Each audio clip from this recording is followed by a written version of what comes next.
اللہ تعالیٰ نیکوکار مومنین کو خوشخبری سناتے ہوئے ارشاد فرماتا ہے، بے شک وہ جو ایمان لائے اور نیک اعمال کیے، ان قریب رحمان ان کے لیے محبت پیدا کر دے گا۔ حضرت عبداللہ بن عباس رضی اللہ نے ارشاد فرمایا، اس سے مراد دنیا میں اچھی روزی، لوگوں کی زبانوں پر ذکر خیر اور مسلمانوں کے دلوں میں محبت ہے۔ حضرت ابو ہریرہ رضی اللہ سے مروی ہے کہ رسول اللہ صلی اللہ علیہ وآلہ وسلم نے ارشاد فرمایا، جب اللہ تعالیٰ کسی بندے سے محبت فرماتا ہے تو جبرائیل علیہ السلام کو ندا کی جاتی ہے کہ اللہ تعالیٰ فلاں بندے سے محبت کرتا ہے، لہٰذا تم بھی اس سے محبت کرو، تو جبرائیل اس سے محبت کرتے ہیں۔ پھر جبرائیل علیہ السلام آسمان والوں میں ندا کرتے ہیں کہ اللہ تعالیٰ فلاں بندے سے محبت فرماتا ہے، لہٰذا تم بھی اس سے محبت کرو، چنانچہ آسمان والے بھی اس سے محبت کرنے لگتے ہیں۔ پھر زمین والوں کے دلوں میں بھی اس کی مقبولیت رکھ دی جاتی ہے۔ امام محی الدین یحییٰ فرماتے ہیں، اللہ تعالیٰ کی بندے سے محبت کا مطلب یہ ہے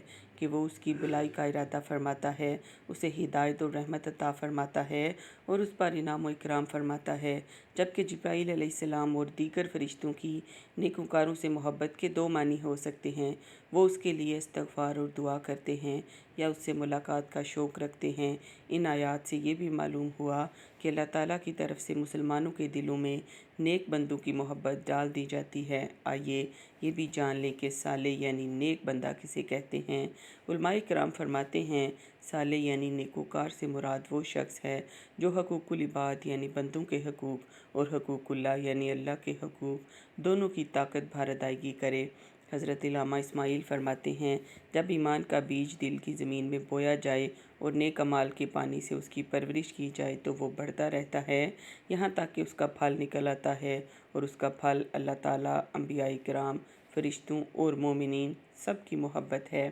حضرت حرم بن حیان فرماتے ہیں، جب بندہ اپنے دل سے اللہ تعالیٰ کی طرف متوجہ ہوتا ہے تو اللہ تعالیٰ اہل ایمان کے دلوں کو اس کی طرف متوجہ کر دیتا ہے، یہاں تک کہ اسے لوگوں کی محبت اور شفقت عطا کر دیتا ہے۔